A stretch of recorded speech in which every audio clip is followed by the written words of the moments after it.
Mommy, Daddy, strawberry. Time! Yeah. இளம்பெண் பிரியா தனது அபார்ட்மெண்ட்டில் மர்மமான முறையில் படுகொலை செய்யப்பட்டாள். சம்பவ இடத்திற்கு இன்ஸ்பெக்டர் அர்ஜுன் மற்றும் அவருடைய டீம் விரைந்தனர்.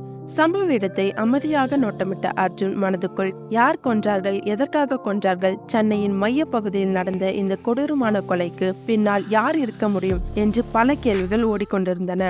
அர்ஜுனின் விசாரணையில் பிரியா ஒரு சைக்காலஜி ஸ்டூடெண்ட் என்றும் அவள் டிசோசியேட்டிவ் ஐடென்டிட்டி டிசார்டர் பற்றி ஆராய்ச்சி செய்து கொண்டிருந்தாள் என்றும் தெரிய வந்தது.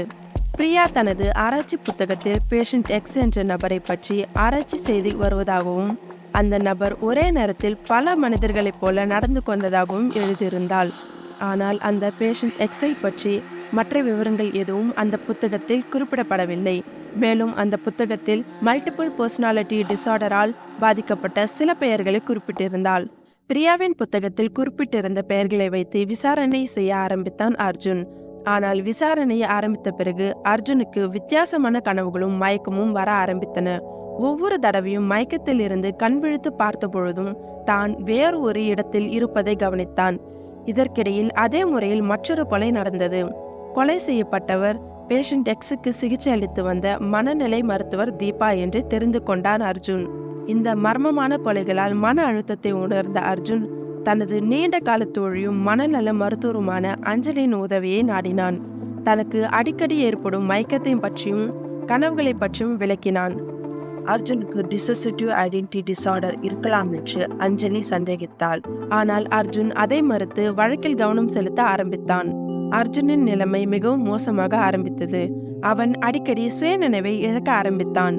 ஒரு நாள் இரவு பிரியாவின் புத்தகத்தில் குறிப்பிட்டிருந்த ராகுல் என்பவரை விசாரிக்க அவன் வீட்டுக்கு சென்றிருந்தான். அப்பொழுது திடீரென மயங்கினான். கண் விழித்து பார்த்த பொழுது கையில் ரத்தம் படிந்த கத்தியுடன் இருண்ட தெருவில் நின்று கொண்டிருந்தான். பின்னர் மற்றவர்களைப் போலவே ராகுலும் கொல்லப்பட்டிருப்பதை அறிந்து திடுக்கிட்டான். பயம் மற்றும் குற்ற உணர்வுடன் இருந்த அர்ஜுன் அஞ்சலியின் உதவியை நாடினான்.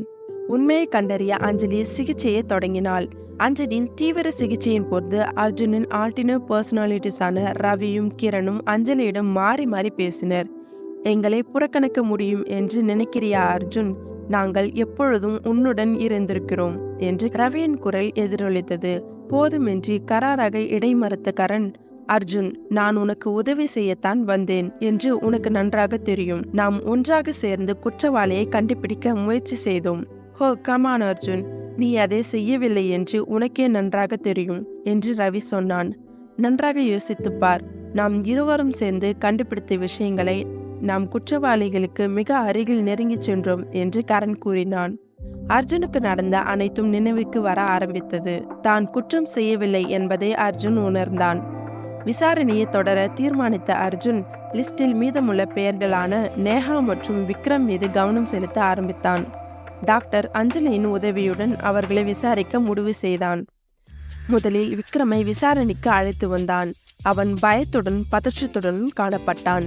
விக்ரமை விசாரித்த பொழுது அவனுடைய ஆல்டர்னேட் பர்சனாலிட்டிஸ் மாறி மாறி வெளியே வந்து முன்னுக்கு பின் முரணான பதில்களை அளித்து கொண்டிருந்தான். அடுத்து நேஹாவை விசாரணைக்கு அழைத்து வந்தான். நேஹா நிதானமாகவும் தயக்கமின்றியும் ஒவ்வொரு கேள்விகளுக்கும் பதில்களை அளித்தாள். அவளிடம் ஆல்டர்னேட் பர்சனாலிட்டிஸ் பற்றி கேட்டபொழுது அவளுடைய கண்கள் கலங்கின.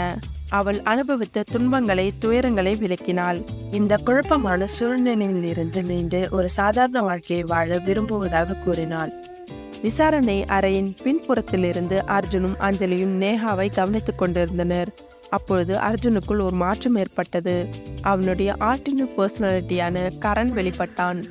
அவளிடம் ஏதோ சரியில்லை, அவளை மேலும் விசாரிக்க வேண்டும் என்று சந்தேக குரலில் கரண் சொன்னான். டேய் கரண், அவள் மிகவும் பாவம், நாம் விசாரிக்க வேண்டியது விக்ரமைத்தான் என்று கோபமாக பதிலளித்தான் ரவி. தனது இரண்டு பர்சனாலிட்டிஸ்கிடையில் சிக்கி தவித்த அர்ஜுன் நேஹாவை விசாரிக்க முடிவு செய்தான். ஆனால் விசாரணையின் போது ரவி வெளிப்பட்டு கட்டுப்பாட்டை எடுத்துக்கொண்டான். நேஹாவிடம் சகஜமாகவும் காதல் மயக்கத்துடன் பேச ஆரம்பித்தான். நேஹா, கவலைப்படாதே, நான் உன்னுடன் இருக்கிறேன் என்று ரவி புன்னகையுடன் கூறினான். நான் சாதாரணமான வாழ்க்கையை வாழ விரும்புகிறேன், இந்த குழப்பங்களிலிருந்து விலகி இருக்க விரும்புகிறேன் என்று மெதுவாக சொன்னாள் நேஹா. கவலைப்படாதே நேஹா, எல்லாம் சரியாகிவிடும். ஆனால் முதலில் நாம் அந்த கொலைக்காரனை பிடிக்க வேண்டும் என்று ரவி கூறினான். எனக்கு ஒரு நிம்மதியான வாழ்க்கை மட்டும்தான் வேண்டும். அதற்காக நான் எதையும் செய்ய தயார். அந்த கொலைக்காரனை பிடிக்க உங்களுக்கு உதவி செய்ய நான் தயாராக இருக்கிறேன் என்று உறுதியுடன் கூறினாள் நேஹா. எனக்கு தெரியும் நேஹா, நாம் ஒரு தவறான நேரத்தில் சந்தித்திருக்கிறோம் என்று. இதுவே வேறொரு சமயமாக இருந்திருந்தால் நாம் இணைந்து ஒரு சாதாரண வாழ்க்கையை வாழ்ந்திருக்கலாம். நீயும் நானும் பகலில் மர்ம முடிச்சுக்களை அவிழ்த்து இரவில் சூரிய அஸ்தமனத்தை ரசித்திருக்கலாம் என்று காதல் வலை வீசினான் ரவி. ஆரம்பத்தில் நேஹா நிதானமாக இருந்தாலும் ரவியின் தொடர்ச்சியான கேள்விகளால் அவள் எரிச்சலடைய தொடங்கினாள்.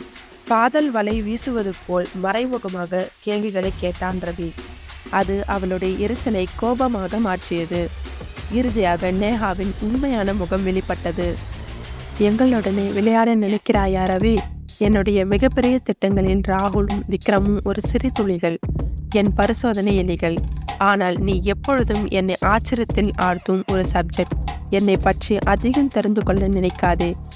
பிறகு தீபாவிற்கும் பிரியாவுக்கும் என்ன நடந்ததோ அதே தான் உனக்கும் நடக்கும் என்று கோபத்துடன் சீறினான் நேஹா.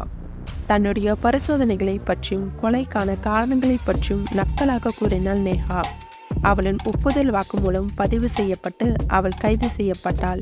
நேஹாவின் செயல்கள் அர்ஜுனை சிந்திக்க வைத்தன.